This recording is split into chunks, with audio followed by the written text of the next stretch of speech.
Welcome, listeners. Welcome, viewers, to a very special video interview here on the Progressive House Classics Facebook page. In the screen, you can see Mr. J. Dobie, head honcho of the PHC group, founder, leader in the trenches every day. And what a great job he's done growing it to over 25,000 subscribers, I think, at this point. I tapped onto the group about 6 years ago and was fortunate enough to be voted resident DJ during our COVID lockdown era. And I got to meet a lot of people online through that phase. But I think the star of today's meeting is an unsung hero of the scene that we all know and love, the progressive house scene, Mr. Gaëtan Schurrer, who he can explain who he is in a minute. But for those of you with an eagle eye on the notes of any key productions in the mid to late 90s in the progressive house scene will have seen this guy's name pop up. So we're very honoured to have Gaëtan with us today from Perth, Australia. Thanks, it's welcome in, mate. It's a Sunday night here in Sydney, so please excuse me if I have a beer. It's all right. I'll have a drink as well. It's nice and early on Sunday morning for Jay. So without further ado, let's jump into it. So Gaëtan, thank you so much for your time, mate. We really appreciate your involvement. And as I said, one of the unsung heroes of our scene. So hopefully after this chat, all of our viewers will be a lot wiser as to your key input into the music we love.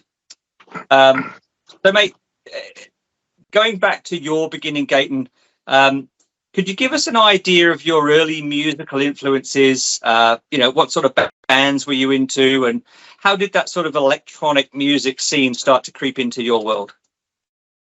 Actually, it crept in quite late, to be honest. I mean, as a kid, I just listened to whatever records could lay my hands on. As a teenager, I had a big kind of hard rock kind of period. Like Iron Maiden and, like proper like hard rock bands. Then we went from that to new wave and then into the whole Batcave kind of scene by the time we moved to London. This is like all Sisters of Mercy and Virgin Prunes and Christian Death and all that kind of crazy stuff. Then I ended up in a bunch of studios working on various random stuff, as you do when you're a hired kind of gun.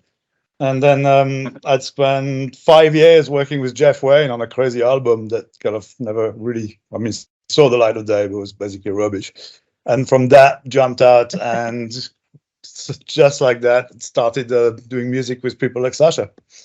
Met him through Tom Fredericks, and from then on, just kind of went and did a lot of remixes, and then met more people in the studios, got more people demanding, oh, can you come and do a bit of programming for us and whatever. And so it led from one thing to another. And then I ended up making a lot of dance music and actually got really into it because that's the kind of stuff at that point in time that was just the best for me.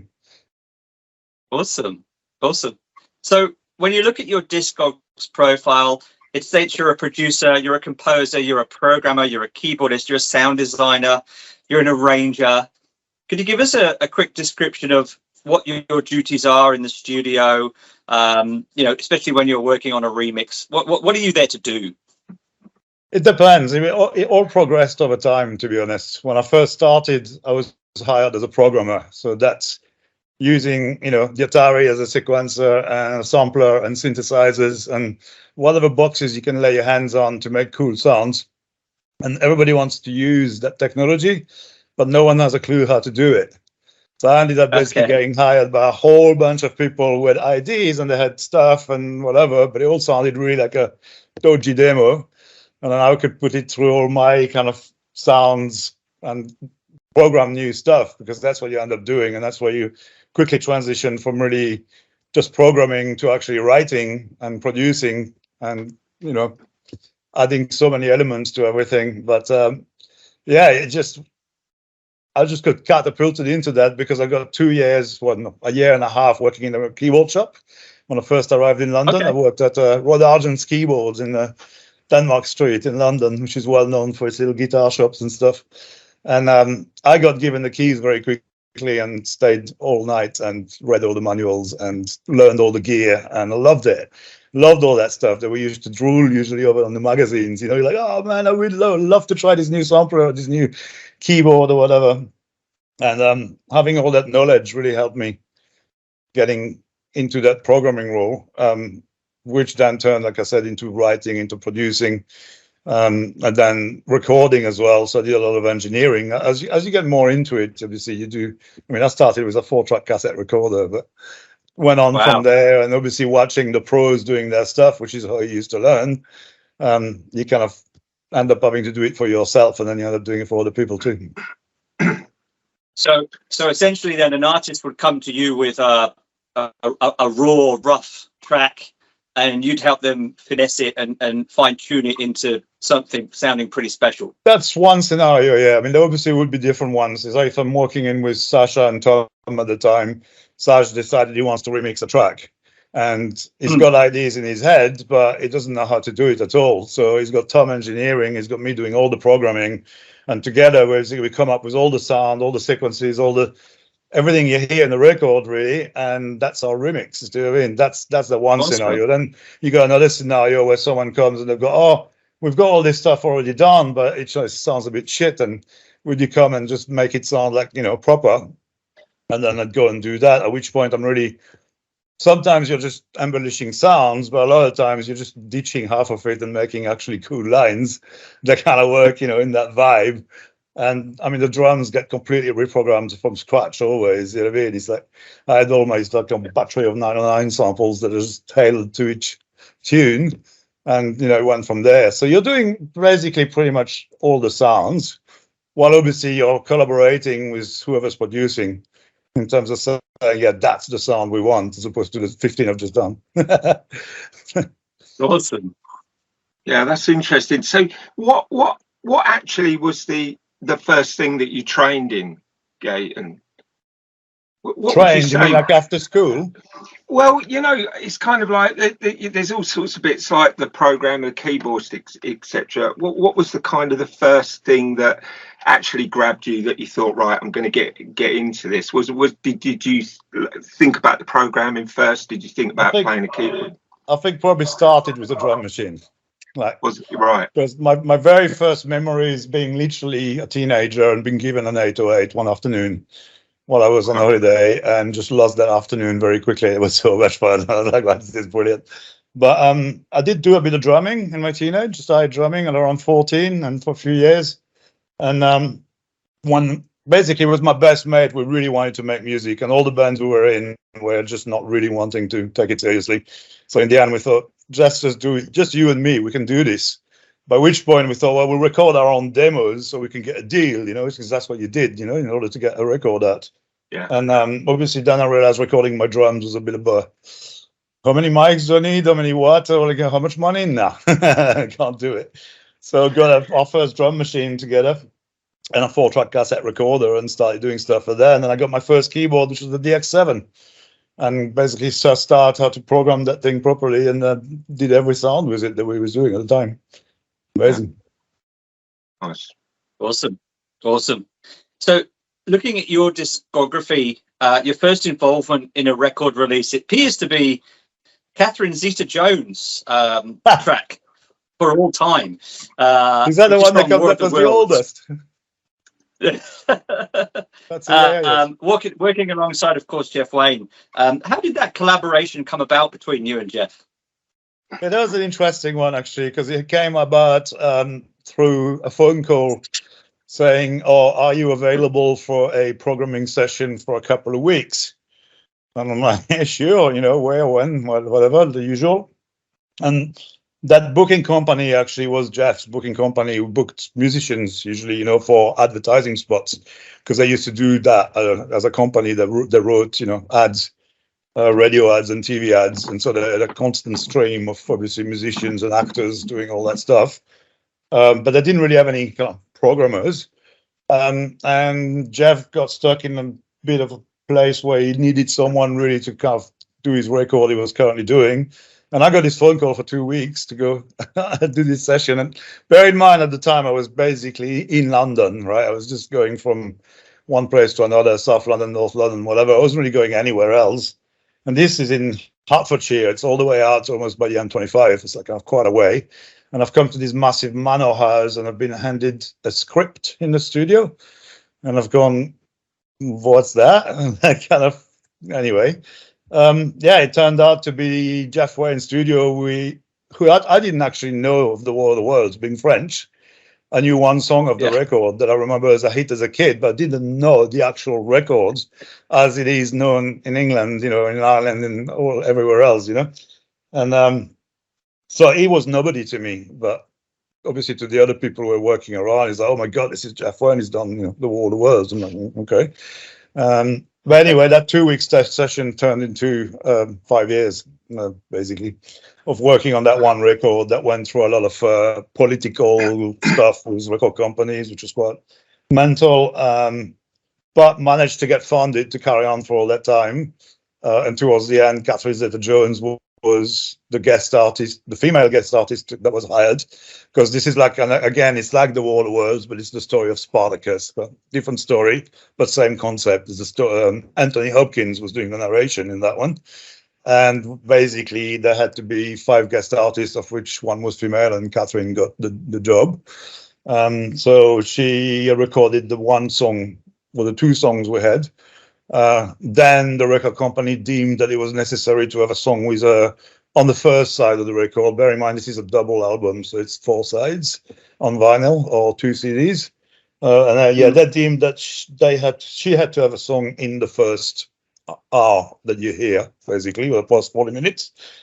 So that song that you got the credit for got written by the engineer I was working with at the time and Jeff together. They wrote this song for all time and we recorded that. And so that's how I ended up with that credit on that record. Awesome. And they obviously worked out very well for you and Jeff. You worked on a number of projects relating to War of the Worlds. Are there any particular standout memories you have working on such a legendary production during that era? Yeah, totally. I mean, The War of the Worlds, I think, is an incredible album. Obviously, I've heard it a gazillion times since, because one of the funny jobs I had to do while working on the other album was to create the first digital copy of the lead sheet of the whole album, because he kept licensing it to all these people wanting to do theater and dance and fireworks and whatever. And every time he had to photocopy all the manuscripts, which was an absolute pain. And the program Finale had just arrived on the scene on the Macintosh, and you could for the first time properly make, notation. And so I took the job to transcribe the entire manuscript of the double album of the lead sheet. So that is the lyrics and the notes of the lyrics and the chords, using Finale, which also allowed me to actually learn about solfege because I didn't have any training in that way. But the best memory, I think, this is, now, if we look at Jeff, we're looking at 20 years span of different work I've done. Sorry, a bit thirsty. But the highlight has to be, because I became so involved in the War of the Worlds, in 2004, we got to completely redo the entire album from its original tapes, from the 1970s tapes, and then do a surround sound version. And that was awesome. Like an incredible journey that lasted a whole year. And the result is just mind-boggling. And unfortunately, even more mind-bogglingly, no one can hear it, because Sony decided to put it out on a hybrid SACD kind of format. And so if you want to actually hear that really amazing surround sound mix, you have to have an SACD player, and I challenge you to find one. And it's actually, it's mental. The main mix we did and everything was fantastic. And we did about 2 CDs worth of outtakes from those recordings that I did back in the day, which are just so fun. It was brilliant. But yeah, that was one of the highlights. The other highlight, I think, and it's a multiple one that just kept popping, and that was every remix I did with Sasha over so many years, especially probably from 92 to 96, where we really just were churning them out, and it was just so much fun. And it was literally a very short amount of time in the studio, concentrated, where everything happened. But to finish a mix on, Thursday night, Friday morning, and go to the club on Saturday and hear it with 1,000 people bouncing to it, that was the best vibe. Totally. Yeah, can imagine. it's like that's magic. Very Proper. special. Yeah, that's great. So in the late 90s, it kind of got rumoured that the War of the Worlds album was going to get a remix project, and that kind of came to fruition around 2000. Where did that kind of concept come from to do something like that with it and kind of involve people like Tilt and Hybrid and people like that to kind of try and do something different with it? And how did Jeff Wayne kind of feel about that type of project? Well, it was him driving that project all along. Right. So in his contract with CBS originally for the War of the Worlds, there's apparently a gazillion exploration clauses for the future where you can go and, if you want to go that way, we'll give you money for that kind of thing. And he's kind of really used those possible avenues to go to Sony and say, hey, look, this says it there, let's do it. It's going to sound amazing, and get the funding and go and do it. And the remix, to be honest, started right back in 95. He asked Sasha to remix 3 tunes of the War of the Worlds because he was seeing how, remixes were the big thing. Also, one thing that was happened that was Ben Liebran did a remix that was heavily sampling the War of the Worlds that was not authorized, and Jeff got right onto that. And he was like, yeah. And then as he saw the success of, how big that mix had gone all over Europe, and it's like, I think he got the idea that it might not be a bad idea to do some remixes of his tunes, because obviously they're, well-known tunes.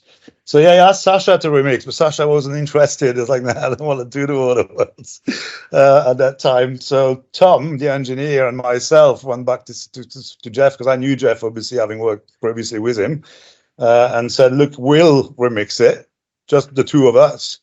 You get, 2/3 of the sound you get with Sash. It won't be a Sasha mix. He can't put his name on it, but it's going to sound pretty fucking cool. And he bought it. We went, yeah, look, go for it. So we actually remixed 3 of the tunes and did all ourselves, like in our own studio. We used the same studio we'd use and my gear and whatever, and borrowed time and where we could, and just did these amazing remixes, which I still have. And one of the 3 actually got released on the next version of the double album, and it's called the Dark Autumn Dub. It's that kind of Forever Autumn version with a lot of vocoder on Justin Hayward, which is like pretty out there. That was the only one that actually saw the light of day, but that was, I guess, the first remixing at that point. And this is like I say, it's 95, do you know what I mean? And I think by 98, 99, he basically got that bug that it would be great to have a proper, just double album of remixes. Because there were so many of those compilations already coming out, where people were just putting out, at that time, probably not so much DJ mixes, but more like compilations of that kind of tune, that kind of remix, and so on. And so he came up with that amazing name of Ula da Bula. That's right, yeah. As the Martians say Ula, and then like the remix album is Ula Dub Ula. It's like, yeah. And yeah, got so many people involved. There were some amazing mixes on there. I did some myself. Jeff did some himself with like the crew he had around him at the time. I did all the editing basically on the album. I put everything together because Jeff then wanted some of the full versions. But even those are a bit edited, because you know what the remixes were like in those days. It was all 10, 12, 16 minutes sometimes. And on a compilation like that, you can't have more than 6 or 8 minutes ready for a mix, because it's just you're not mixing it with other tunes like on a dance floor basically. So we did all these longer, more kind of full versions, and then a lot of shorter versions, so we could have fit it all, because we had so many remixes. It was like crazy. And that's 2000, around then. Yeah that was a great album. So if you can take us back to the early 90s. You're working with Sasha, you're working with Tom Frederick. How did you guys meet? And tell us a little bit about Tom. What sort of a character is he? Tom was fantastic. He's still a great mate of mine. Every time I go to London, we catch up. He's like super awesome. And I basically met Tom, and the other guy that actually I brought in to work with me at Jeff Wayne's for 5 years. Right, these 2 guys I met at one of the first studios I went to when I went kind of freelance the first time. Because when I finished working at the keyboard shop, I went and I was basically headhunted by ZTT and Trevor Horn at the time, and went working there for 3 months. which was like proper thrown in the deep end, never been in a professional studio. I was just like a rabbit in the headlight. It was pretty mental. But I learned a lot in those 3 months, and then I went freelance and found this studio where they had a Fairlight, proper Fairlight Series 3, right, which is 80,000 bloody pounds at the time, right? It's just crazy. There's only a few around. And these guys got this thing in storage for, I think it was Andy Summers. And he says, oh, yeah, if you can use that thing, we can, build a programming room, because that guy was clever and he could see how his recording studio could benefit from a room where people just come and actually do the pre-production, and this is pretty kind of forward thinking at the time, obviously. And so I went in there and set up that programming room with that Fairlight and did a whole bunch of sessions. That's when I met Tom, who was one of the engineers in that studio, and James, the other guy, James Cassidy, who was the other engineer in that studio, and did a couple of sessions with those guys through my programming, because I would, get hired to program someone, and once it was all programmed up, you then book the studio and the engineer and do a mix and put it done. Mm-hmm. And so I did a few sessions with both Tom and James, and instantly clicked with both of them. They were fantastic engineers, the kind of guys, that you just, they know what they're doing, and everything that's come off the speakers, you're like, yeah, it sounded great, it's like awesome. So that was really cool. And then I did my stint with Jeff Wayne. So for 5 years, I'm in La La Land doing this Spartacus thingy, which was quite weird, but paid the bills, so it was all good. And I was making music, or a little bit of it. Got to work with Ladysmith's Black Mambazo in that time as well, so I can't complain. I mean, it's pretty amazing. But with Sash, what happened was, and Tom actually, Tom gave me a ring one day out of the blue. Because he's like, oh yeah, I met this young DJ dude. We've done a couple of things, and yeah, you should come check it out. Blah blah blah. And Tom at that point, he's doing the engineering and the programming as well. But Tom's not really a programmer. I mean, he can use the gear, but it's like it's slow and painful kind of thing. And him and Sasha have already done a couple of remixes together, and he's called me to come and check it out in the studio in central London, some little studio somewhere on the label. And I've walked in there, and he was in the middle of doing something on the sampler. And I was watching Tom, and I was like, mate, like, can you just let me do that? Because I don't want to sit half an hour watching you kind of do this, because I can do it, 2 minutes, which I did. And then like Sasha and Tom were like, well, next remix, do you want to kind of come and kind of do this stuff? Because like they were obviously both struggling with, the gear, just doing, making the sound they wanted and so on. And so that's how we first got together. And our first remix was M People's version of Somebody. You know that song? Awesome. Yeah, that's absolutely the start of the story with Sash, really. I didn't even have half my gear then. Everything was hired. Wow. Happy days. Yeah. Absolutely. So yeah, obviously a lot of memorable early 90s studio moments with Sasha and Tom. Are there any particular anecdotes that you can remember from those early days you'd like to share with us? Like that, I would say a million of them. But one thing that always comes back to me is how we always run out of lighters in the studio. So obviously we're smoking indoors in those days. And there's always everybody smoking fags, and that always happened. So one day we came in the studio as we did at lunchtime and went, hey, tape up, the dude who'd run to the shops for us and the coffee and all that. So, mate, here's like 10 quid. Go and get like 25 lighters. And he's gone, and he's come back, and we've spread these lighters all over the studio. It's all over the desk, the machines, everywhere, right? And so we're gone and we're doing our session. And about, 4 or 5 hours later in the afternoon, it's like, go Siggy, and I'm like, the fuck are the lighters? I can't see a single lighter, right?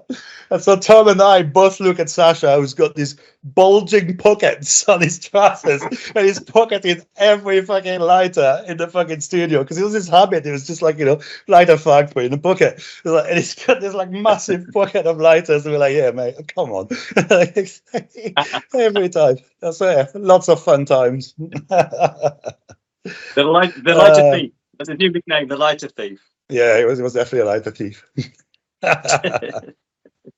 So, kind of the whole progressive house thing, real kind of pivotal genre, really big in the early 90s and that.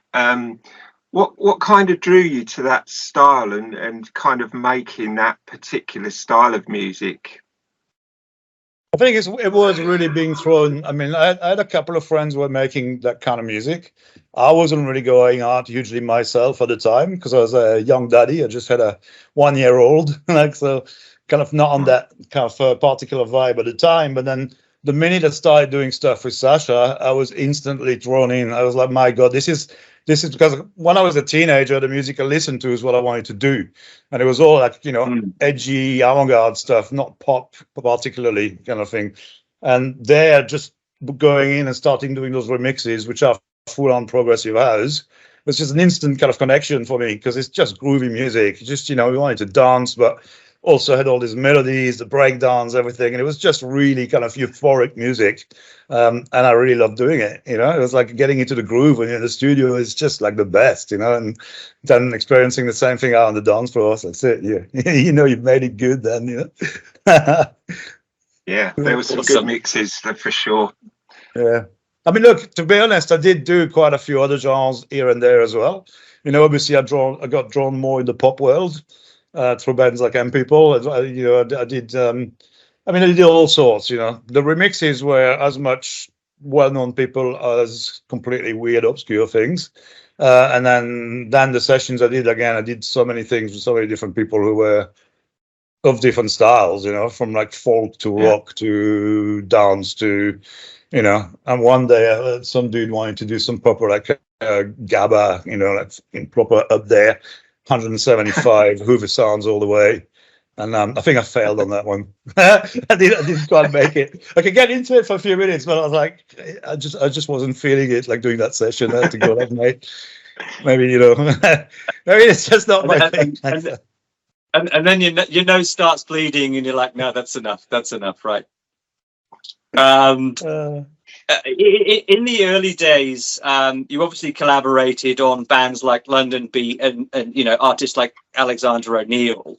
How do you get your heads together and work out like what direction you want to take a track in when it's an artist like Alexander O'Neill, and his Sasha, and you guys have been asked to remix? I think that's who takes the lead.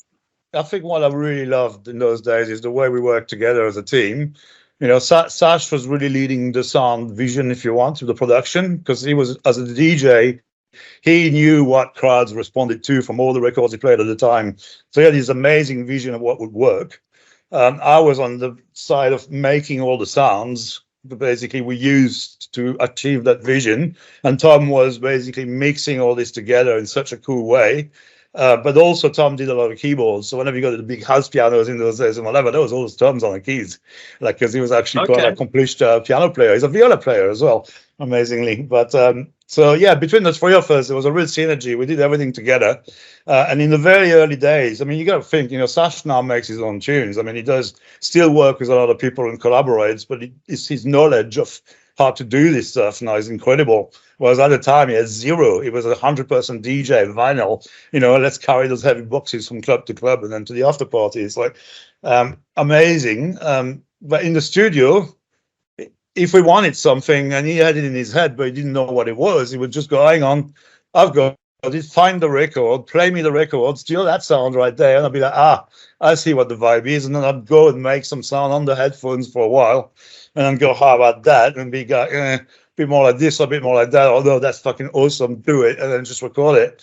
And, we just made sounds all the time, just like that kind of thing. And then there was obviously while you're mixing and because as a programmer, obviously you do work and then you listen for a while they're doing stuff on the desk. Sorry. Absolutely. But while I was doing that, I'd be on the headphones and obviously on another MIDI channel on another keyboard that's not being used. I'll be like just twiddling away, making other things. And obviously, when you're in the vibe and stuff and tunes sounding great, you just come up with amazing line and just get inspired. And you just do all these little things. And, half the time, be like, guys, ever listen to this? And I had a Sash all over buzz, just go, fuck me. Put that in. I was like, whoa. But I think the best thing of the way we worked at the time that we didn't really do with anyone else that it worked so well was all the mixing was really done on the mixing desk live, as in mute, unmute. Just press those buttons in the right times. Do you know what I mean? Just like you would do. Awesome. It was never. some of it is programmed, obviously, because there's too much for like, a couple of 3 people, whatever, to do on the desk at once. And obviously we had automation, so you can record what you were doing, but it was all done in that way. It's like, okay, what we're starting with is that, and that, go. Start the tape machine, and then 8 bars in, you just gotta unmute that, and like another 8 bars in, Wow. get that in, another 8 bars, take those 3 out, put these 2 in. And that was how every arrangement was built, pretty much. Like all our drums were just all the way through the multi-track for 16 minutes, and we just turned them on and off as we wanted, because that way it was, nice and tight in time. And that's, one of the best production techniques I think we used that got us all those crazy remixes, and the way they sound just kind of, it's just always happening, isn't it? It's like, Amazing. what are you listening to? It's like, yeah. So on the technology side of things, obviously it's come a long way since those early days. What were the challenges and creative techniques that you had to use back then when you compare it to today's modern methods? You've just talked about, manually muting certain bars and arrangements. Anything else that you think, oh my God, I can't believe we used to do that? Oh yeah, I mean, and the very first thing is probably the biggest of all is now you hit save, and you can go back to it later, and it's all there. Right? Back then, if I have 16 different boxes, each one of them has to be saved separately, and I gotta keep a log somewhere of what I saved where and which one it was that I used with that tune, because if ever I want to go back, it was insane. So to be fair, a lot of it was more spontaneous. You did it, you saved it anyway, but you never really went back to it. So it was just saved just in case kind of thing. But when you did have to go back, I mean, and the amount of saving you had to do was just insane. Just the sampler almost sounds. I had all these drives and drives and drives of data. Do you know what I mean? The challenges were just endless when it came to that. And I mean, I think the other major thing that it was, I don't think anyone can ever realize unless they lost it, and that there was no undo. There's no button that goes undo. When you hit record, it's erase, it's done. It's like there's so many things in that way of working where you just did it once and you captured that, and there it was. And if you lost it, you lost it, because you couldn't just go backwards every time you made a mistake. So it's a very, very different way of working, I think, from today. And I think one that really very few people realize, because, I mean, who can remember a time with no undo? Not many, wow. Not many. Yeah, so kind of 1993, Sasha releases what I think is his first kind of standalone single, Higher Ground. You're all working that was together. Actually technically there was another one before. Right? Was there? Apollonia. Right, yeah. Apollonia is technically the very first track we made that was not a remix. That was us. Right. Let's just get some samples, let's do something. And it was based obviously on samples, but that was the first track we really did as a team. Yeah. Just, not being a remix, basically. Then, was it before or after? We did, I'm trying to think if that came first, or did we not do the GAT collection? It was about the same time, I think. Because basically, Sasha realized that obviously you're much better at writing music than just remixes everyone else's, like we all do. You just kind of, you want to produce your own stuff, kind of thing. Especially if you think you got something to say, and get it out there. So I think with that, it was a collaboration trying to get into top 40, kind of, get a big vocal track. The sound was huge at the time, right? That progressive sound had completely bled into the charts. Everybody was using it, all the M people stuff was like, getting in the top 10 all the time. That was all the sounds I used, which, was all that kind of stuff as well. And, but then we didn't, obviously that was the GAT collection. Was that a further question you were going to ask me about, or can we go into that now? Because that was, I think, pretty much around the same time that we basically, as a team with Tom and Sash today, let's start doing some music, just do some music, not just, remix others. And those were some of those first sessions that we did, and those 2 EPs came out of it. And I think they're amazing. There's some incredible work in there. And we actually got this little dude from Covent Garden. We had a shop in Covent Garden with a load of weird instruments from around the world. But this little dude could actually play pretty much every instrument in his shop. It was insane. So we got him into a session and he played for an hour or two, I don't know, 12, 15 different instruments, which we recorded all, and I made all these samples out of that stuff as well. But obviously a lot of it we used on those EPs, which actually were played by him.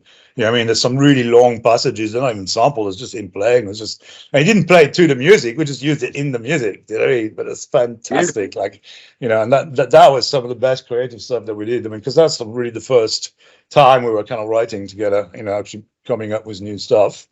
And then obviously with Magic and all that, then there was this whole kind of drive more to kind of try and get like a single, because obviously vocals were so huge.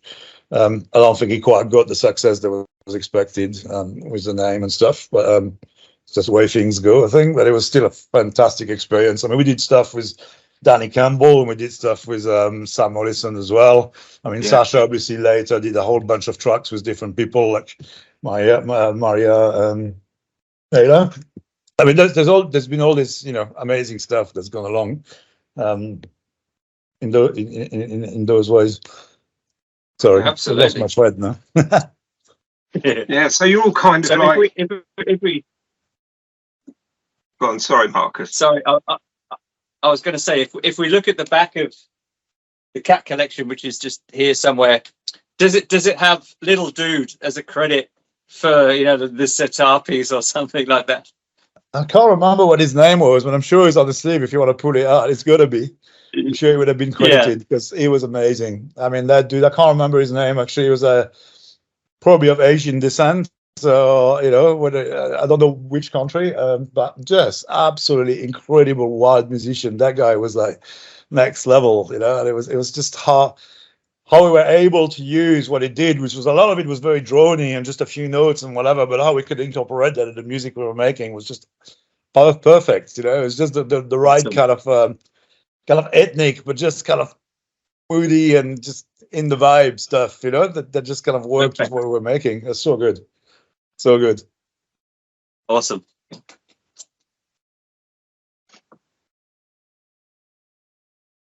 So sorry, Jay, I've skipped Waz's cat collection question. All right. Okay. Sorry. Yeah, that's me then, isn't it? Yeah. So, so you're kind of all working together as a unit in the early 90s. There's yourself, there's Tom, and there's Sasha. Did you guys or did you yourself work on the Hysterics Talk to Me remix that Sasha did? Because I mean, for me, I think that's the best remix Sasha has ever done, and it still stands the test of time really well today. Is there anything you can tell us about that track and putting it together? Because it is something pretty amazing. It is. I'm trying to think any specifics of that track that were just. I think it was around that time that we first discovered a different sampler. Actually, the Kurzweil K2500 came out, and we hired one in, and I started screwing with sound using that thing, and it had a whole bunch of tools that my normal sampler, the Archive, didn't really have. The Archive was more like, I mean, yes, you could filter it a bit and whatever and put envelopes on, but it was more like a little sample playback machine kind of thing. Whereas the Kurzweil, this K2500 was more like a sound mangling kind of, you know, sampler, and you could do some crazy stuff with that. But I'm trying to think what sound particularly. I would have to put the mix back on. Have you got the record? Just put it in the background. Trying to remember that, but I remember that kind of really. What was that high sound? That lead synth line. That's so good. But you know, by this time, I think that was actually one of the early mixes we did together. I couldn't tell you how many in we were, whether it was just the 5th or it might be the 10th or whatever. But it was definitely one of the early ones. And I think by that time, I just about got all the gear that I kind of ended up buying as a, you know, that's my kind of kit, and that's what I kind of did everything with. And I'm pretty sure those were the early days of the K2500 getting hired. And I had that little Nord lead synth as well that I was using for a lot of the leads as well, which is going so well. But yeah, that remix, I think it's true. It stands out from a lot of the ones, even though I love them all. Whenever I go back and have a bit of a listen to some old Dats or whatever, they're all really wicked, but that one really does stand out. There's something about it. It's just kind of raw and rough and just Yeah, it's incredible. Yeah.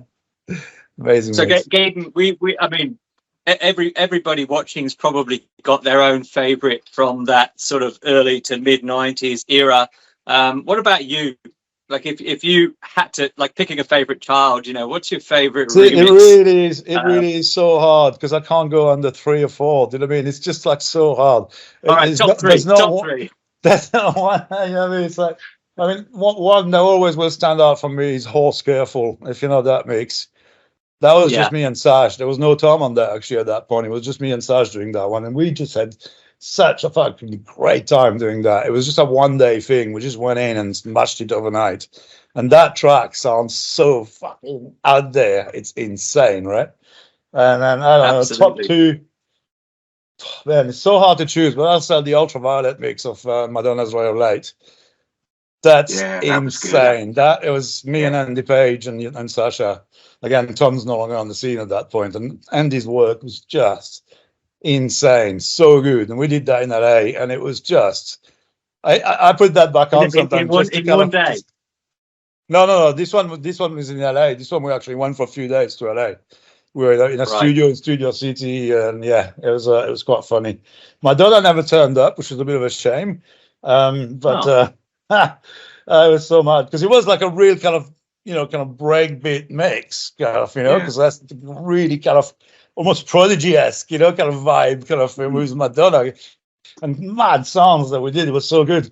And then William Orbit comes up on the last day, and he's like, "Oh, well, the album's already kind of that kind of beat. I wanted like a, 4 on the floor, like proper doof kind of figure. Like, oh shit!" And we're like vibing about our mix, like fucking is so fucking good. So anyway, we went back to London and did another mix of the same tune, which was the proper 4 on the floor, which was also awesome. But the Ultraviolet takes the biscuit for me. And then the third one, oh no, man, it's so hard.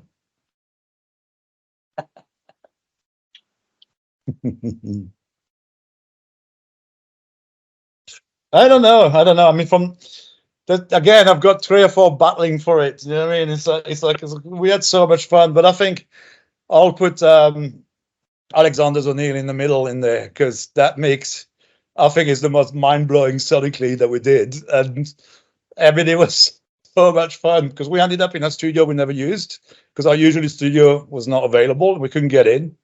So we went to GWBB Studios, which was Gary something, I don't know what his name was, brass band. And that studio was actually a voiceover studio. It's a studio, there it is. Oh my God, that record. That's it. Honestly, like that studio was a voiceover studio, right? So they were not used to see musicians come through, really. It was all actors coming to do their, little spot. And here we come, and obviously last thing they thought they'd see it's like some crazy ravers, doing bloody crazy dance music in their studio. We went in there, and in the kitchen there's a million oriental instruments on the wall, all this kind of cool shit gathering dust as decorations. And I just went straight for them. It's like, "Oh, guys, can I use those?" And they're like, "Okay, whatever." And I took them all off, and we put them all in the studio, and we just hit and scraped and shook and whatever, all these weird instruments. So if you look at the record, I think I've got a zither credit or something on there. It's quite funny. But we made some mental samples with all the sounds. And again, this is a real example of that Kurzweil 2500, which by now I'm in full swing with, and his vocals. I mean, if you hear how mangled those things are, it's just fantastic. It's such a great mix. And that bass line is probably one of the bass line I'm the most proud of all the ones that I did. It's awesome. Like massive. They're like it's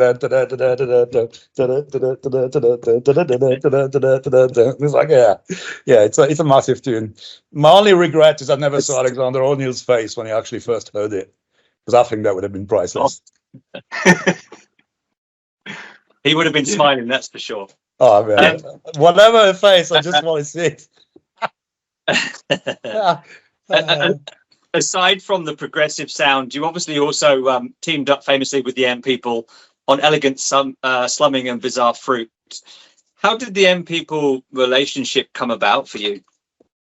It was an interesting one, actually. It was very simple, really. The first remix we ever did with Sash was Somebody. So that was M People's version of that, obviously, very classic track. Then when M People did, well, they were working on their next album, and they basically had one tune that was kind of sounding pretty good. Actually, no, did we do the album first? I can't even remember. No, we did, sorry. So all I'd done was Someday, but then obviously I've been really busy with Sasha, and we got a great sound going. And Paul Hurd and Mike basically got my number, I think, off Sash, because I think Mike would have known him. And Paul said, look, do you want to come and program a track with us? Because I've got the track written, I've got it all in my MPC 60 kind of thing, using, preset sounds, whatever. But we want to make it sound really cool. And I was like, okay. So I went to Paul's little East End flat, set up my, carload of gear in his living room, and program One Night in Heaven, from what it was to what it as. And next thing, we're in a studio recording that, mixing it with James, who was the engineer who ended up doing the next two albums, two albums. James Reynolds is amazing as well. And so, yeah, that suddenly is going to be the first top 5. One Night in Heaven suddenly went right up there, whereas before they were a top 20 band kind of thing, but they hadn't really made it that high. And then Paul called me again and said, hey, we're going to be doing an album. Come have a meeting about it. And I went and met them and said, yeah, I'm more than happy to do the programming for the album. And off we went to Strong Room, which ended up being my home for many years when I was in London. And recorded Elegant Slamming, which went very fast, actually. I mean, we did, because we actually went in the studio and did all the programming, apart from One Night in Heaven, which is on the album, which we'd already done. All the other tunes, we went literally in the studio, hired it. I think we were probably in there 3 weeks altogether. And the first week would have been all just, I remember the first week and a half, even just going through the tune on the MPC, extracting whatever MIDI parts were worth keeping, and then me reprogramming all the drums, new bass lines, acid lines, anything else that's kind of, cool, while keeping obviously the chords. And then we'd record Heather doing a vocal with that. They always had Shovel on percussion, was live as well. We had Snag Davis, which is the most unbelievable sax player. I mean, he can play all sorts of weird instruments, but especially on the sax. He would always come and do a sax solo. There was always a sax solo somewhere. So there was a bunch of live things, but all the music really was done, right there in the studio. Out of that one conversation that was Paul and Mike saying, hey, do you want to program with us? Which was pretty amazing. It was a start of an awesome relationship. And Paul's actually still a great mate that I see often when I go to London. Like, Paul's always somewhere on the list of people definitely will catch up with. It's amazing. Awesome. Yeah, that's cool. So in 95, BT released Embracing the Sunshine, and that got a Sasha remix. How did you feel kind of working on that one? And did you ever kind of meet up with Brian at all and talk about that track? Well, yeah, because this was just really the beginning of quite a long story with Brian, because I think Sasha, through his travels, because by then he's an international DJ, but he's all over the place, and he's getting all the coolest tunes that are coming around in his record box every Friday. So I think he discovered that tune while in America, and went like, wow, I'm remixing that tune. That is awesome. So we remixed it. So this is, again, Tom, Sasha, myself, did that remix, and BT absolutely loved it. Thought it was brilliant. And I think Sasha and BT kind of hit it off, like they saw each other at a gig, or they met somehow, and then basically BT said, oh, let's go over to, or Sasha so told him, come over to London, whichever way. BT got to London, and we ended up working together in London. So we did actually a couple of tracks in London. And then after that, Sasha actually went and worked with him in Carolina, not Carolina, I'm talking about in DC, in Washington, DC is where he was. So Sasha went out there to work with him, and then I went out there as well, did some programming. Then BT came again, and we basically went back and forth. And then BT then moved from the East Coast of the States to LA. And when he moved, myself and another mate went over and basically rebuilt his entire studio in LA. And that was the start of me going in LA. And then we pretty much every year or so, I would go back out, me, and often Andy Page would come out as well. And we'd go and work on stuff that BT was doing as well. Out in LA. So yeah, it's that was the start of it, really. Just Sasha saying, hey, that's a wicked tune, let's remix it. And Brian was just the most amazing, incredibly enthusiastic person you've ever met. Just unbelievable stuff. Just and when he was, you know, making music, stuff just happened in minutes. Suddenly, you know, he'd be doing dang dang dang dang that, and it's like, yeah, tune, let's go, you know. And it's like, it was so good, you know, really really enthusiastic person. Like, and I think what he was making at the time was actually really cool. It was like, you know, it's like kind of edging into the more trance sound kind of thing, but you know, really bloody intelligent music kind of thing. Do you know what I mean? It was like, yeah, it's nice and musical kind of thing. Yeah, so that was very the start. good. I mean, in that mid-90s era, we saw progressive house moving into what kind of got dubbed as epic territory, you know, elongated tracks, huge intros, massive breakdowns. And of course, you know, you and Sasha released a couple of killer tracks in that time. Direct Me, the Inner City remix, probably, you know, sits high on a lot of progressive house heads' hearts. Can you remember any of the work that you put into that? Because that was that along with Phil Kane and Richard Deckard? Were those guys involved in that remix? Don't direct me. I don't think so. I need to look it up. Actually, let me just check it out, because I think that's pre Richard Deckard and all that. Because that happened around '96, and that track's from before, is it not? I think that's a '95 tune. Yeah. I think that Direct Me was probably one of the last, you know, bunch of mixes that we did still with Tom, I'm pretty sure. Let me have a look. Yeah, the Reese project. No, definitely that was probably a mix we did still with Tom, I'm pretty sure.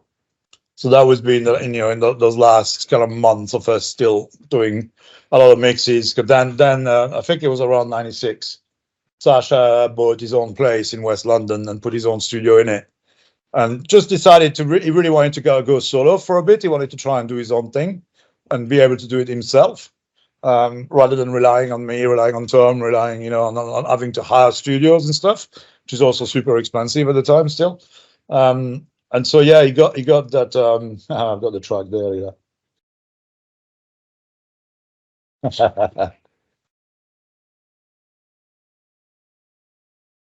Good shit, isn't it? It's good. Yeah, no, Shit. that's It's good definitely shit. one of the Very last good. of the era. I think that's probably all done in Fulham, actually, because the studios we used a lot in those years were Matrix Studios in London, which Nigel from Matrix ended up buying a lot of the fledgling studios in London. And so by the end, I think he had 4 or 5 different studios we went to, including the original one in Little Russell Street and a couple in Fulham, and one in Islington as well. And I think pretty sure Direct Me was one of the ones we did towards the end in Fulham, in that awesome church studio that was down there. That was really cool. But yeah, that would have been, you know, the typical. We basically built those tracks. I mean, we almost had a bit of a recipe to how we worked, but obviously everything we did was different. Every bit of input, everything you did, but in the way it was built, we pretty much built our drums and recorded them to tape so they were tight as, and then started building our riffs, build our music, you know, select what from the original tune you would actually use. Sometimes it was just a few vocal samples, sometimes it might be a couple of riffs, sometimes it might be, you know, a whole chord pattern that you just can't get away with because it's so good. But we just basically build all that in a day, and in a second day probably go back in and then do all of the music, the arrangement, and then put the mixes down, and then usually that we do like the kind of reverence mix, you know, the mix that's more the one you want that can be cut into a single if need be, if someone wants to do that. And then there'll be Sasha's proper club mix, and then we'll probably do a crazy dub as well, just to boot, because we had all the bloody tools and everything sounded all nice. But it's like, you know, if you just put that and that and that, how good does that sound? It's like, yeah, you know, so yeah. Sounds amazing. That's cool. So there's a burning question on a lot of viewers' lips, and that's the Northern Exposure album. Oh yeah. So how good is that artwork as well, man? That was Sasha's brother that did that mark, man. It was so good. That was so good. Really? Yeah, and if you open it, just while you're there, open it, have a look. No, Yeah. no, just the inside. If you open the double, doesn't it fold out? Or is it, you need the CD? Oh yeah, the CD folds out. This one is Yeah, it's just two in the vinyls, middle. right? And I need the CD. three or Yeah. four. Carry on. We'll talk about that anyway. That's another question. So of course, life-changing album for lots of people. What was it like working on that mix? Knowing you've put something out into that legendary status. What was your input into that? Yeah, I mean, obviously, the way you look at it in hindsight is very different to when you were doing it at the time. I still think at the time we were really breaking new ground that no one had done before. Yeah. And that's why it ended up being so good and sounding so different than everything else that was going on at the time, because everyone was just basically making DJ mixes. So you basically, if you had a good night at a club, you'd record that mix and you put it on an album. And all very good. People would buy it. Oh yeah, great mix, whatever. But when it came to this one, I think Sasha and Diggers had this idea of really making it into this journey that was different. And because I was around and we knew what tools we had and so on, and what kind of music we were making and how we were mangling sound together at that time, we were doing a lot of quite a lot of crazy effect stuff where you really kind of make a lot of effect sounds and then use them to mix the music in and out of kind of thing. It's kind of hard to explain, but it's like it's really more manipulating the sound in a different way than just having the sound going and then every now and then you put a delay or reverb on it. It's like really taking the whole mix and making it into something weird and morphing into something else. It was pretty wild, and the way we did this was completely different, because usually, like I said, you would just record your mix. So put a record on and put the next record on and on we go. This one, we had to first work out, well, Sasha and Diggers had to work out the track layouts, and then we had to work out the speed, because in those days, obviously, you're using the slider on the deck to get your speeds. And if you're right on the detent in the middle, it's not going to work, because you can either click off or click on, and it's always the wrong speed. So a couple of times had to readjust the entirety of the lengths of the. So we already knew what records were going to go, right? So we've adjusted, so now we know we can play them in time all the way through. And then we recorded the first tune in Logic, entire tune from beginning to end. And then we recorded, obviously we beat match the second record to Logic, so they're in time, and we recorded the second tune completely, the entire tune as well. But then from then on, what we've done, it was just starting cutting the start and end of the tunes, making loops, putting these loops into crazy effects, and then reversing that for the tune that's coming in. So you got these mad effects from the tune coming in, reverse coming over the tune that's currently going out, and then the tune going out morphs into effects as the other tune becomes real. And it sounds amazing. And then we'll probably add a third layer here and there of other sounds that were just synths or ambience or whatever going on. And I mean, and that's what I was saying. If you got a CD and open it up, you can see the layout inside the CD is actually all the tracks were in Logic. And you can see that there's hardly ever a track on its own. There's all these overlaps all the time, because we were making all these crazy loops and effects and mixes and working that out, So Sasha obviously chose every tune and mixed them together, but then I did all that mangling, and that made it all go completely nuts. Obviously it was Sasha and Diggers saying, "Oh, let's do this," and it was all this kind of collective thing where we just got together and made that sound, and it was just so good. And honestly, at that time, we're just doing a mix album. We're like, obviously, we're hoping it's going to be good, but we don't have any idea of what, if it's going to be any better or worse than anyone else's. It's like, and then about a year later, or actually later that year, was my first time in Florida, and everyone just got a CD in the car, it's like, and I'm playing that out there, I'm like, bloody hell, does this sound mental? Because it's this crazy journey. It's you don't go to no exposure to listen to one of the tunes. Do you know what I mean? No. You just put it on, you listen to it from one end to the other, because that's what it is. It's that journey. It's fantastic, and it's like, I mean, sometimes it's a vibe killer of some kind, and you have to stop before you get to the end, but you're not going to just go, oh yeah, I just want to hear that tune. No, it's all about. I can probably speak. I can speak for every home DJ listening that we've all picked up this album and we've all tried to put it together. in the same way, and we all just walk away massively disappointed. You can't struggle, man. It was so much work. If I could pull up that Yeah. Logic session and look and see the tracks and all the shit that was going on, it was just mental. There were so many mad effects, but in and out board as well, because we still had some boxes we used that weren't in Logic at those times. So we would, pipe out the sound to those things and process whatever, get it back in. It was just like, it was an incredible amount of work, but it was so much fun, and it came actually together quite quickly, and it was just wicked.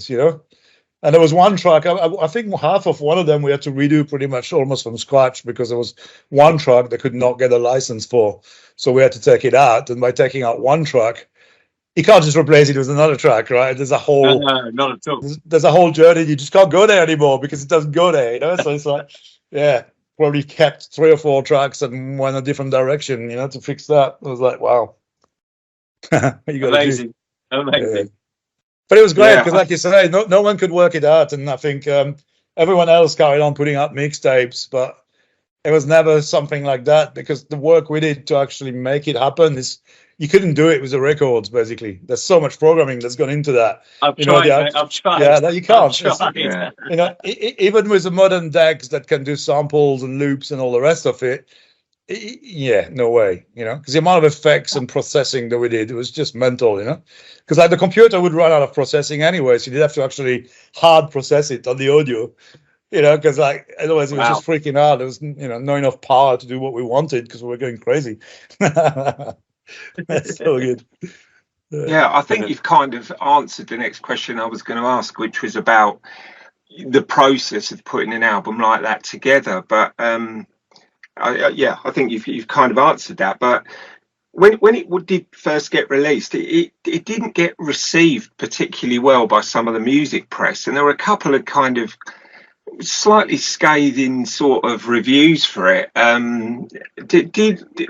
Did any of you kind of take any notice of that at the time? I think it might have been Mixmag or somebody that I can't speak for Sash or Diggers, but as far as I'm concerned, I couldn't give a shit. I didn't really read the Mixmag or those things. I was making music, quite content to make the music, and when I went out, I heard some of it, and I was like, wow, this is cool. So yeah, I didn't really take any notice of that kind of press. And if someone said something, I was like, yeah, whatever, because that's kind of the way I am anyway. When I see all the bloody page 3 about the Royals and all the rest of it, I'm like, whatever, not really interested. And it was pretty much the same as that for me. It was just, and like when Sash's first proper album, Their Drum Dagger, came out, there was a lot of, and look at what people think now. It's an amazing album. It's fantastic. There's so much in there that, it's like, anyway, but I think often that's the case when things are different enough or interesting enough. A lot of the critics or half the critics, whatever, just can't cope with it and just go, oh, it doesn't fit in the current mold, so it can't be any good, it's just something that happens. And it's only when in hindsight you see the number of people that have gone, well, this is amazing, that you can really pass judgments. And unfortunately, critics have to do that straight away when it comes out. And I guess it's down to preference as well. But yeah, that really not bothered for me. I was like, to me, it sounded brilliant. What anyone said about it, well, if they said it sounded good, I'm like, yeah, cheers, mate. But if they didn't, I don't care. I had fun making it. Yeah, it was definitely something very different for the time. I think a lot of punters, because I'm speaking about friends I had at the time. A lot of punters were expecting, the mix collection part to, 12 p.m. till 4 a.m. 3 hours of bangers. Or another Renaissance. Exactly, and the way that mix sort of didn't do that on disc 1, at least, I think a few folks, my mates included, were like, "Well, what's all this about?" But go back to listen 3, 4, 5, 6, and you're like, mind blown again. Yeah. And those tunes, honestly, the tunes they selected, that was really, to me, the sound of the time. I mean, 95, all those tunes, that's what was cool in 95, it's like, you listen to that selection of tunes and you're like, wow, hats off, guys, for selecting that. And you know what I was impressed with? That although it came out, I think, in 95 or even 96, whatever, you had Rabbit in the Moon from 93, you had Morgan Stanley. No, that's a bank. Morgan. Morgan King. from 1992. Morgan King is the one. Morgan King. Yeah, they've gone back into time and picked out tracks that just worked for that first disc. So that's the thing. That's what I'm saying. By 95, they're looking at, what's really, really amazing, not just from 95, but from this sound and how it's progressed and who has really made amazing. I mean, William Orbit. Hello. I mean, every time we put a William Orbit record on, it was you were crying afterwards because whatever record you put on afterwards sounded shit because his records always sound so much better, and you're like, what the fuck, man? It's like, it was insane, but what a selection, Absolutely. So there obviously were 2 more Northern Exposure albums. The third is unofficial, but did you work on either of those? And if so, was there any pressure in following up that first release? Not at all. I think when we did the second one, it was just, we're doing one again. I'm like, yeah, wicked, let's have fun. And we did. And we just had the same fun again, just like selecting a great bunch of tunes and doing all that mad mangling we done the first time around. Only this time we did it differently and we tried different ideas. And we just said, I guess by then it was, a year later, a year and a half later, whatever, we progressed as well in the techniques and boxes we were playing with, because you're always kind of buying these new bit of kit and there's these new plugin that's come out. I mean, not plugins really at that time, but more like effects boxes or new keyboard that sounds really cool and stuff. And so you then start incorporating that stuff into what you're doing at the moment. But really, it was just, let's do another one, and we did, and I think it sounded wicked as well. I mean, the first one's always going to have this nostalgia, I guess, of being the first one and being, so people will go, that one's better, that one's better. I'm like, I don't care. I mean, I prefer, like, personally, the first one, but the second one's also very good. Whenever I put it on, I'm like, wow, that was just cool as well. And all the shit I did was the same shit I did in the first one, but different, do you know what I mean? But the same kind of just getting completely into the zone, and with Sasha just devising all this madness going on sonically and then making it happen. It's like, it's so cool. Like, next times. Progressive house classics, there's something about them that has a timeless quality. Have you ever figured out what elements you think a track needs to stand that test of time? And can you think of any of your tracks in your career that sort of embody that classicness?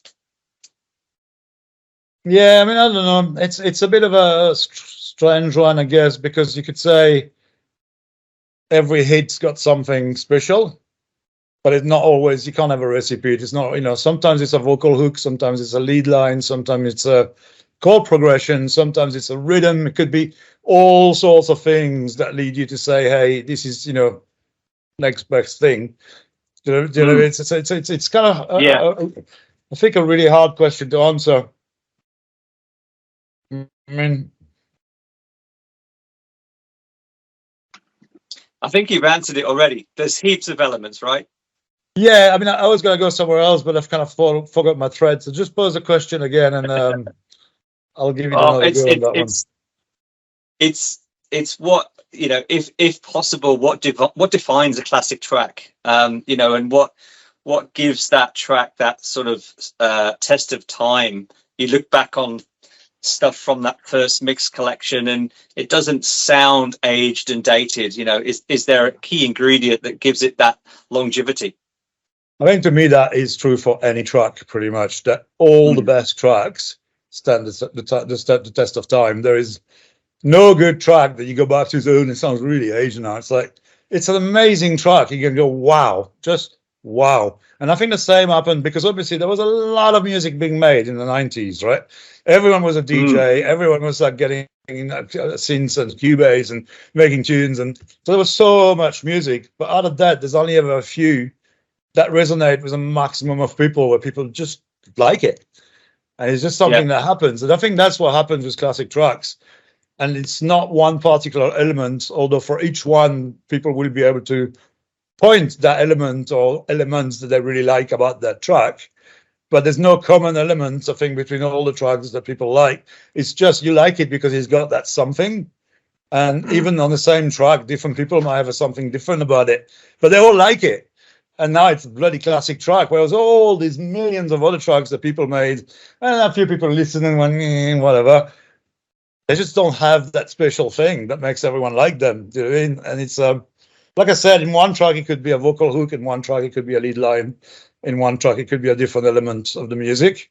But I don't think there's a recipe. It's just when it's good, it's good. Quality. Yeah, that's interesting. Music production technology obviously has really dramatically changed over the years.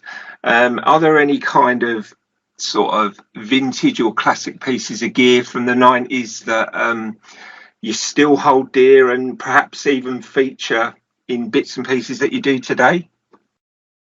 Yeah, I saw that machine there. You see these guys? Yeah. So there you got the Atari that we pretty much used all that time doing all these mixes with Notator.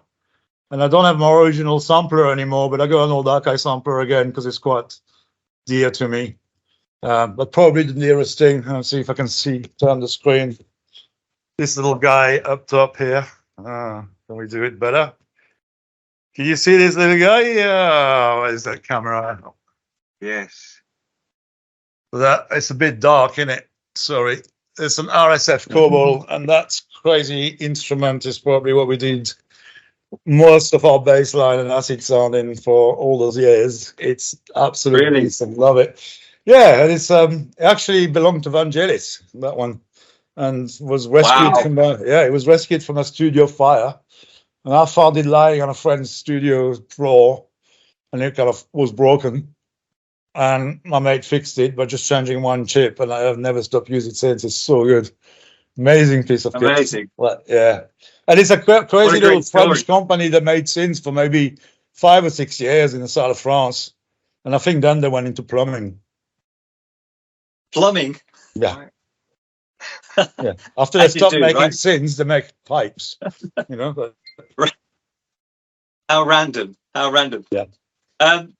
Many of us progressive house fans, especially in the 90s, have a deep nostalgia for that period. What do you think it is about that era that continues to resonate with us listeners? Can you just put that on hold for a sec? I'm going to shut that thing because the sun's coming right through and it's super bright. And I'm going to get a little water quickly. So give us a second. Go for it. Nice to have some sun. Mate, it was 42 degrees in my garden yesterday. Wow. 105. 105. We had 60-mile-an-hour winds last night. Rain. Brilliant. That's why I'm on this side of the globe. Yes, of course, yeah. So have you got is the tree up, mate? All the decorations up and everything else? Is it not George yet, Michael actually. On the radio every day? We were thinking of doing it, but we ended up having friends over for lunch today, and we only just got back to because in the country house here, which is where my studio is, because we moved out of Perth about 2 years ago, and we're still in and out all the time. So we got a little place in Perth as well, but we just got back here last night, and then it's already Sunday, and it's all crazy, and then we had friends for lunch. And then tomorrow I'm working from here. You know what I mean? So it's all a bit my base. Sunset right now. I don't know what's the time now. Yeah, about 6:15. Still probably a good 28, 29 outside. It's pretty nice. Are you down near Fremantle at all? That's our other home. So here we're about an hour and a half away in the hills. And then when we're in town, we're in Fremantle. East Fremantle. Beautiful. Yeah. Beautiful. Right, run your question again. Now, many fans of the progressive house era, especially in the 90s, we have a deep nostalgia for that period. What do you think it is about that era that continues to resonate with listeners in this current day? Well, I can think of two things. One's got to be the drugs, because they were bloody good back then, right? And you can't deny that. And I can't understand how 20 years of technology has made them worse. Or 30 years or 40 years, whatever. It's just, I don't know what's happened, but there was definitely something. And I think the other thing was it was a new thing, and it was really buzzing, and everyone was really buzzing going out to raves, to listening to that kind of music. up all night, dancing your heart out. And I think that music especially, because already there were so many genres, things were going branching left, right, and center. You know, there was happier stuff, there was angrier stuff, there was darker stuff, there was, you know, everything. But I think that genre especially was just so euphorically kind of pleasing. And you're dancing to that, and those big melodies come, and it's like you can sing along. And then the big breakdown that drive you crazy because you can't wait for that beat to start again. And then when it drops, it's just, I mean, I saw so many people finding God on the dance floor. It was hilarious, you know, and I think people still relate to that all these years later. Those moments spent of absolute happiness, really, on the dance floor, listening to the best tune you liked with your mates around you and dancing your heart out, you know, and it's, when you hear it back and you've had such a good time at that time, it's unbelievable what it does to you. The sonic memory we have, I think it's stronger than smell or taste or anything like that. When you hear something you really love from a long time ago, you're right there again. It puts you in that place instantly. I mean, I have that, you know, when you were asking me about some of the favorite tunes earlier on, and it's so hard to decide, but I have one favorite from my first time in Australia with Sasha as well. And we did that amazing tune called Baja up in Port Douglas on a kitchen top in a little apartment on the beach. And man, I mean, we did 3 tunes out there, which were unreal, but this is the one that got released. And every time I hear it, and I hear it quite often here and there, and honestly, I am transported back to that time and place instantly. And it's so good because we had the best times out there, you know, the best times. And I think that's what resonates with most people when they hear those tunes, and it takes you back to these brilliant times you had at the time. It gets you straight back in there and you're just loving it, you know. I just went to Ministry of Sound, like, was it last night? 2 nights ago? Groove Terminator was running the Ministry of Sound Classical in Perth, where basically he's like the DJ on top with an orchestra in front, and they're playing all the old classics, you know. And it's amazing how all those old tracks, I mean, we had those, like, I don't know, 6,000 people on the lawn in Kings Park in Perth, and they're all just up and down grooving. And I reckon it was a good 45 plus average on the age. Wow, you know what I mean? yeah. So all people who have been very young, and a lot of people who had been not so young back in the early 90s, just grooving to that music and absolutely loving it. Good stuff. Sounds like a pretty good gig. Yeah. There is something quite magical we all think about the 90s scene. It obviously had a unique culture and a unique energy. How do you think that atmosphere and that era influenced the music you guys were putting out? And are there any aspects of that era that you miss in today's music production? Yeah, today's music production, I mean, look, I'm older. I don't listen to music like I used to. I mean, I listen to different stuff. I probably don't listen to as much new stuff as I want to. I still hear some new stuff, but the new stuff I hear either sounds like the same that what we used to do, or the new stuff that really sounds different. I don't know. It seems to kind of have the attention span of a gnat. There's just no longer a tune or a mix anymore. It's just like, you know, that kind of music. And I think that's what the younger kids now are into most. And I'm talking, you know, 16 to 20 years old, that kind of thing. And I just don't identify with it. I can't quite get into it, kind of thing. So, but at the same time, I've heard people making music now. We've got a fantastic radio station here in Perth called RTR FM, which just plays a lot of local stuff as well as just a lot of new stuff. They've got the most eclectic program. It's fantastic. They got programs such as, you know, difficult listening, you know, and for 2 hours you're kind of listening to some pretty out there stuff, like, you know, it's like, will I survive? But just some amazing stuff. Some young kids right now are making that we wouldn't even have dreamed of when we were doing our stuff. You know, I mean, I've heard a few guys and I'm like, wow, just next level kind of programming sounds. Just, I'm like, oh my God, this is so good. But I wouldn't know where to start if I were trying to make that now. It's like, it's so weird. It's so weird.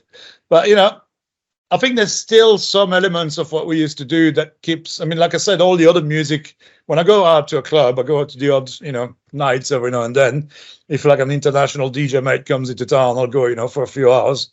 And I'm listening to what's being played and I'm like, it really sounds very similar. Like, I mean, obviously the genre slightly move, you know, when it's a bit more tech house, then it's a bit more progressive, then it's a more trancey, then it's more this and that. And then the DJs themselves evolved into, play more that kind of sound and that kind of sound. But I'm not hearing any tracks now that really amazingly stand out as the ones we did, because the ones we did then, and what we were living then was our best life. So obviously you listen back to that and it's just, you can't compare. So anything you hear now that's newer, there might be some really amazing stuff, but you're living the life you're living now, which is not, you know, on the same level all these years later, and you're not really in the same space. And I think those tracks then don't affect you at the same level as, you know, what the classics that you just grew up with and had so much fun with do. Absolutely. Yeah. Yeah. So if you were looking back, if you could give yourself one piece of advice to your younger self when you were starting your career in music, what do you think that would be? I think I was very naive and stupid, really, when it came down to all the business deals and all the kind of, you know, writing and royalties and all that kind of stuff. I was just quite happy making music.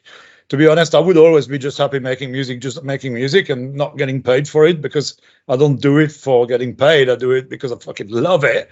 And it's just so good, you know. And unfortunately, you got to make a living. And so in those days, I got paid for doing it, which I thought was pretty amazing. And it was all session fees, and I made a decent living doing that. But in the long term, I guess if I could go back, it's like, you know, sit myself down with all those people I worked with and actually have that conversation. Hey, the amount I'm putting in, I think there should be some recognition somewhere. I'm not saying it has to all be 50-50, or then, you know, you should get everything and me nothing, but there should be something somewhere. And that's a discussion I always didn't have with a lot of people over the years, you know, and just being basically stupid and not knowing what you learn later, which really, the younger you go and the less you know, right? And I now know some things that if I'd known then would have made such a difference, but I didn't then, you know. I mean, M People was the only band of all the people I worked with that made sure that everyone that worked on their music filled the right form for the record company for the musician's performance, right? So we're talking, because you've played on that record, you're a performer. That goes to the PRS, that says, hey, you have participated on that record, you are there for you, do your performance royalty. And for now, 30 years, I've been collecting small checks here and there from those performance fees for M People for those 2.5 albums I did with them, because they made sure, and it's not coming out of their money. This is coming out of the money PRS collects for everyone, and, you know, in the entire world. And they were the only one who actually went, hey, let's make sure everyone in Gaëtan, you've done drums and keyboard, because programming didn't exist, right? It was not a musician's title. So like, you just done drums and keyboards, put it down. And all those other people I've worked with ever never even knew probably that you could do those forms and then get paid down the line for having performed on a recording, which is what we were all doing, really, you know. And it's so that would be a big piece of advice for me, because I think I've missed out big time there on a stream that would have been just constantly going along. Doesn't have to be millions, do you know what I mean? But having that stream, knowing I should be having it if only the paperwork had been done, but being so stupid at the time, I didn't know the paperwork even existed. It's just, you know, it's a bit sad. Very good advice for any current or aspiring producers and engineers out there. Absolutely. Totally. Make sure you've got your deal sorted, because otherwise, you know, down the line, there's just nothing.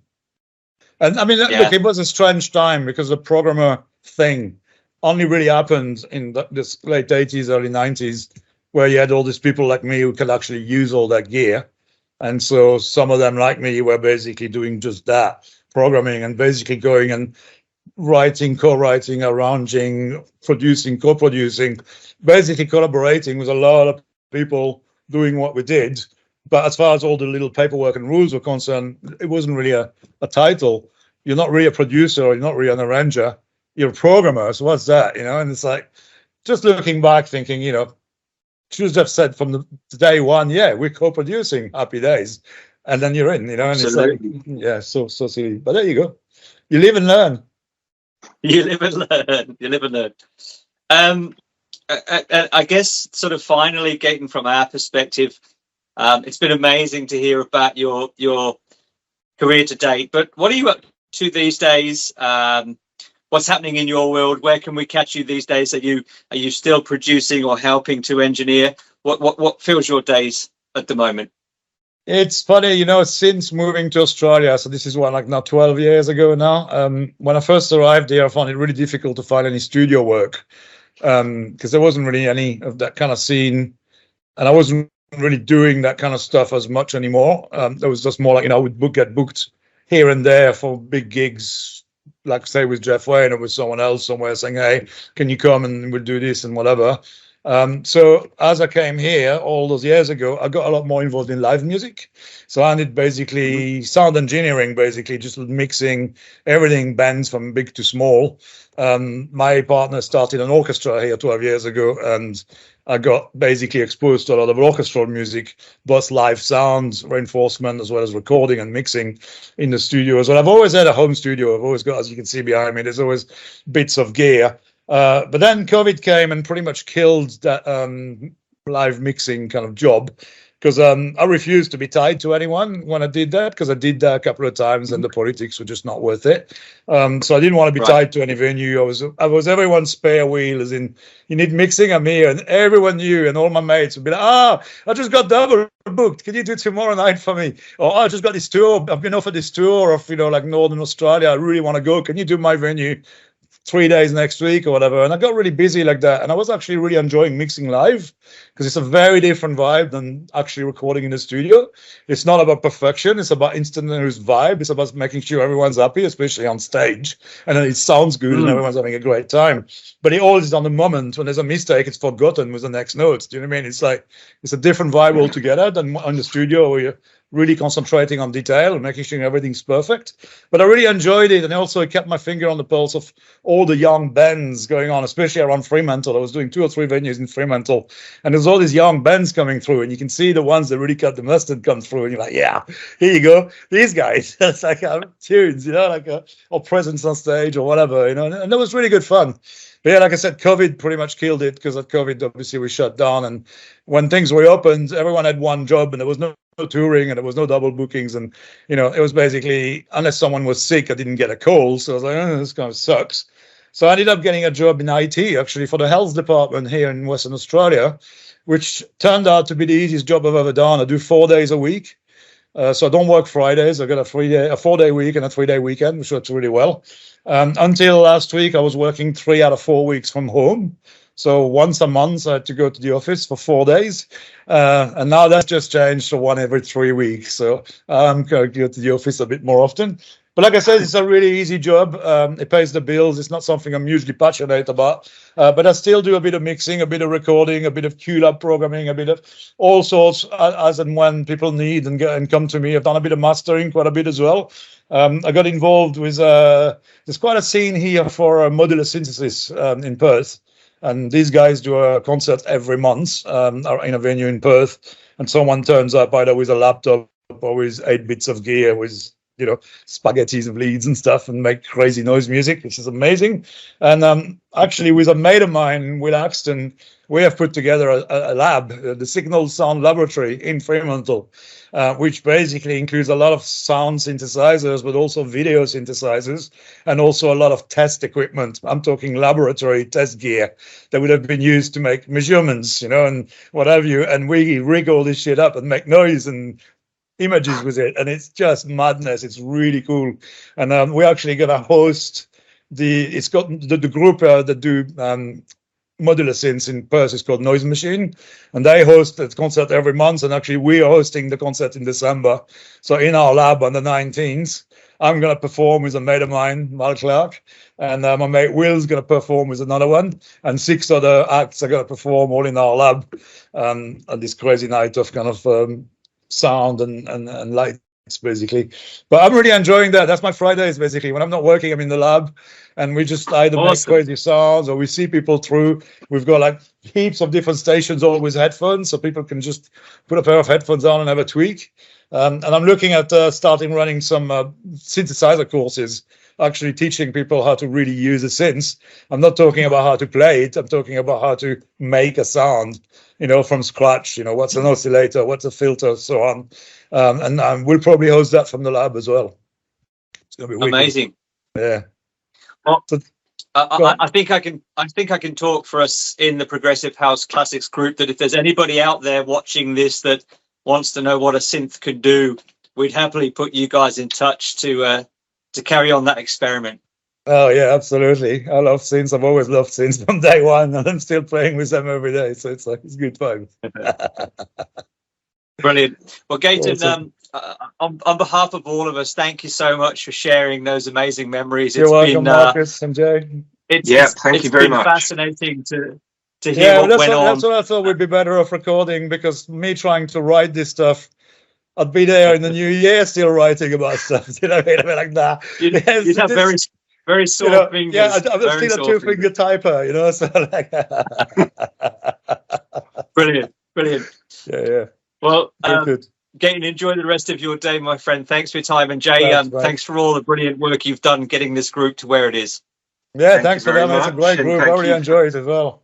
Going online and just all these cool tracks pop up and seeing people putting funny comments and stuff. It's great. I love it. It's brilliant. Yeah.